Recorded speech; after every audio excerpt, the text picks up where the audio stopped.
Hi guys, I'm sorry I'm not there today, but I wanted to make this video so that we could go over some notes together. That way when I come back, we are prepared to keep moving. So this first part of this paper, this first section is just review on finding our mean, median, mode, and mid-range. So if you feel like you're comfortable with those, using this data, you can find these four. So go ahead and pause the video and try to find them on your own. If you don't really remember how to do it, I'm going to go over it anyway if you don't pause the video. So if you want to try it on your own, pause the video. If not, just keep listening. So to find our mean, we're going to, all of these, before I say that, all of these are our goal of measuring the center of our data. They all measure them just a little bit different though. So the mean we find by adding up all the numbers and then divide by how many numbers there are. So I want to add up each of these values in my data point, and then there are 2, 4, 6, 8, 10, 12, 14, 16 numbers here. So then I would divide by 16. So I'm just going to take my calculator and I'm going to add up these 16 values. So I'll do 14 plus 34 plus 27 plus 31, 19, 22, 43, 36.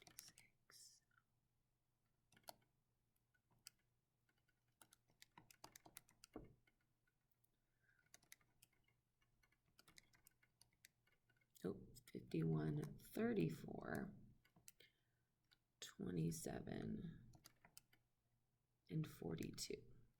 So when I add up all 16 numbers, I get a total of 535. So then when I divide that by the total numbers I have, I get a mean of, and we'll round this to 33.44 as my mean. Great. So then to find our median, we have to put our numbers in order from greatest to least or least to greatest. It honestly doesn't matter which order you put them in. And then the goal is to find the numbers in the middle. So I personally do least to greatest, but it, again, does not matter. So I'll start looking for the smallest number. So I think the smallest number I have is 14. And then I'm just looking for any numbers that are also in the tens. So I think I have just 19. So now I'm going to look for numbers in the 20s. So I've got a 26, a 27, a 22, a 27. So if I put that in order, I have a 22, a 26, a 27, and a 27. So then if I look for numbers in the 30s, I have a 31. I have a 1, 2, 3 34s. So I'll write down all three of those. And then I have a 36. Then I have a 42, a 43, a 47, a 48, and I didn't do a very good job of making enough room, and a 51. I often space them out because I'm afraid that I'm going to forget one.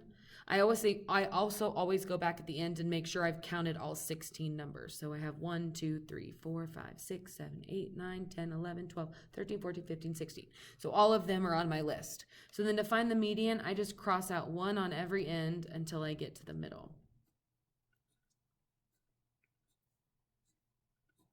Probably making you dizzy having my hand go back and forth so much. So when I get to the middle, both of my numbers are 34, which makes it easy. That means my median is 34.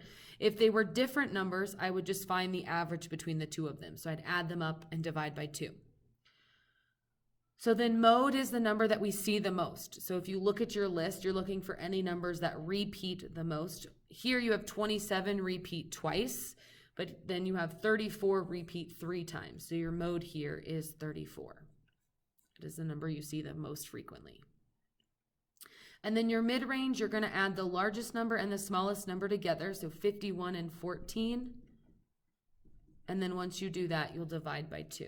So if I add 51 plus 14, I get 65, and then I divide by 2. Be careful when you're doing this. You do not want to type this in all at once, or you'll need to put it in parentheses. If you do this, your calculator is going to do order of operations and divide 14 divided by 2 first, and then add 51 to it. So it's just easier if you add it up first, and then once you've added it up, divide your answer by that value. Okay, so that is a good practice of finding our mean, median, mode, and mid-range. So go ahead and do the following for the next data set.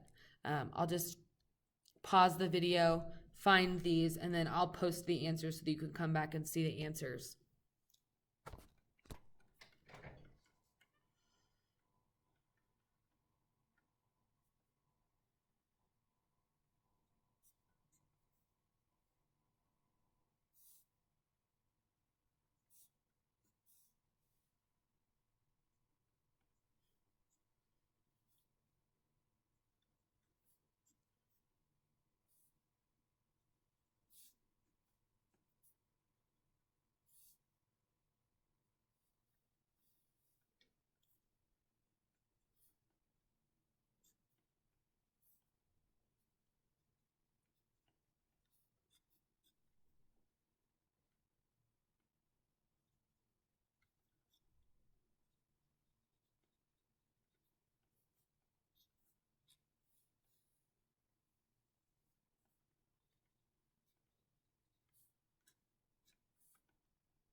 Oh, I did not realize I left the camera on while I was working this out.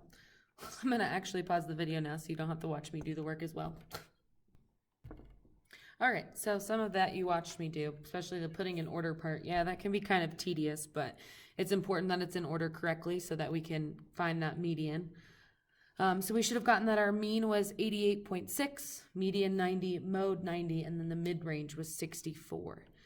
So if we're looking for any outliers in this data, outliers are numbers that are way different than any of the other numbers. So sometimes they're way bigger, sometimes they're way smaller. In this case, 16 would have been our outlier. right? If you think about all your other numbers are between 75 and 112, and they're all pretty close together. There's a couple gaps, but nothing like the gap between 16 and 75.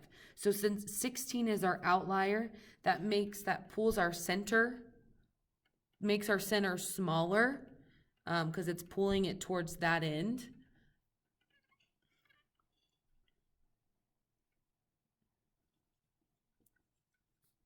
So it makes the center a smaller number because it's affecting that end of your graph that's kind of pulling it away. So outliers that are bigger make your mean bigger. Outliers that are smaller make your mean smaller. So it asks, if you worked for a company trying to emphasize the importance of water conservation, which data measure would you want to use? So if you're trying to emphasize that you're using too much water, which one is going to show that you're using too much water? So if you look, your median or your mode, both are sitting at 90. So either one of those would be a good measure, right? You want to show that you're using way too much water. So that median or mode, both equaling 90, is showing too much water use.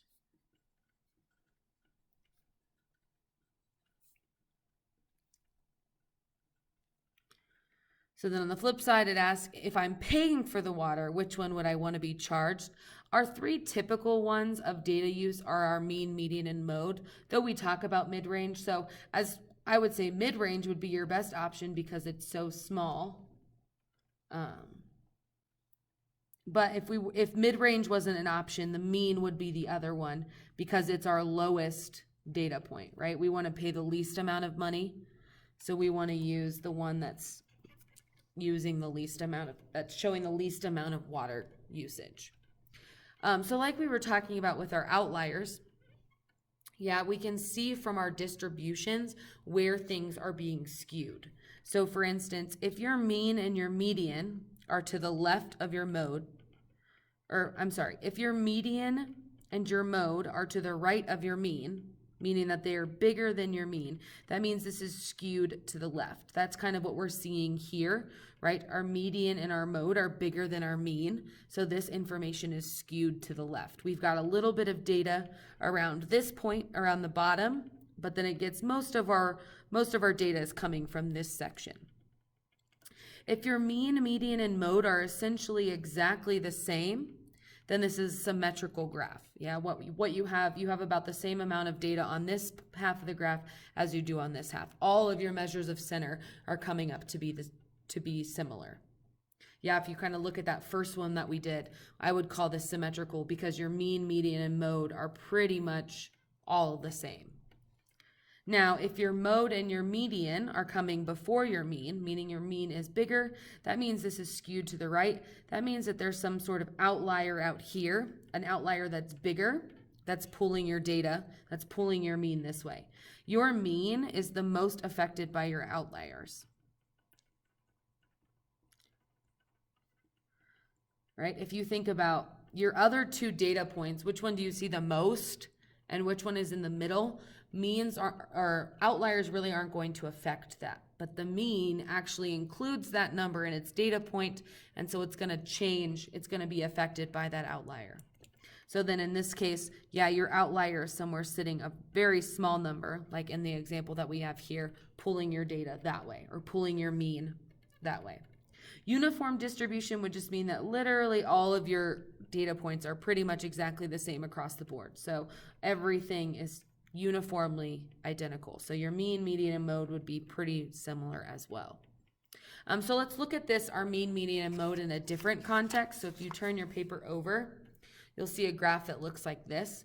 We can actually determine our mean, median, and mode from this graph. If you look at this graph kind of to figure out its general shape, it is generally making a normal distribution, right? It has the same thing happening on both sides of its graph. So we would call this normal or bell-shaped.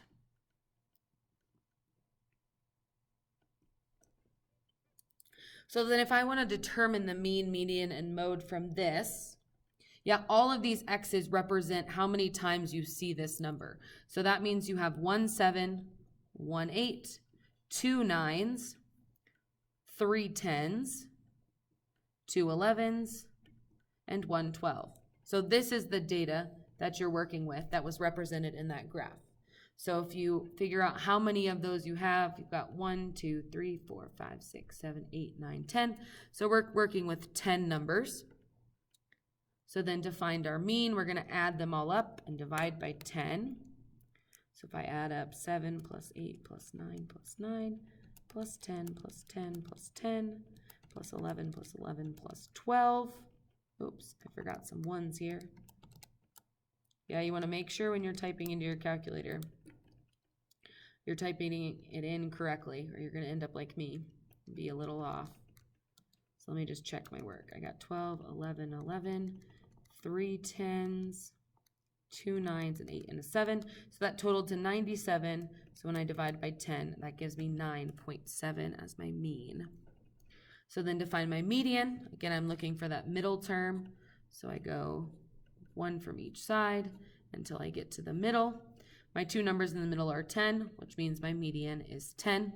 Remember, if these are different numbers, you would add them up and divide by 2. But in this case, they were the same. And then the mode is the one you see the most often. So that would also be 10. So with all of these being very similar, this again confirms that we're looking at a normal curve, right? 9.7 is not that far from these two that I would call this normal. It is a little, I guess if you want to look, it is a little skewed to the left because your mean and your median are to the left of your, nope, skewed to the right because your median and your mode, I was right the first time. I should stop talking or overthinking myself. My median and my mode are to the right of my data point, which means it could be a little bit skewed to the left, which makes sense, right? If you think about this side had 2 more than this side had 2 at 1, this side only had 1. So it's a little to the left, but I would still call that normal. So those are all of our measures of center, our mean, our median, our mode, and then our mid-range.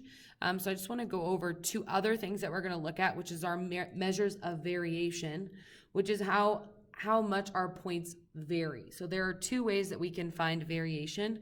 One of them is our range. So the range of the set of data values is the difference between the maximum data value and the minimum value. So all you're going to do is take the largest number and you're going to subtract it from the smallest number. And that is going to tell you your range.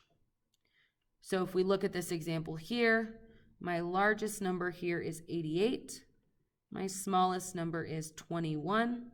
So if I do 88 minus 21, I would get 67. So my range here would be 67. And all that tells us is that our data points make a span of 67. There are 67 numbers that is the range that our data points fall in between those 67 numbers. The problem with this, the disadvantage to this is that it's sensitive to extreme values. So again, if it has an outlier, right, extreme values can also be known as outliers. That throws off our range because if you've got a really big number and a really small number, your range is obviously going to be really big. So the other way we can find a measure of variation is standard deviation. So standard deviation is the measure of variation from the mean. So this equation looks really complicated. I'm going to break it down into 4 steps, but all I really wanted to know is the difference of each number in my data point from the mean. And then I'm going to divide that by, instead of when we do mean, we divide by how many numbers there are. In this case, we divide by n minus 1.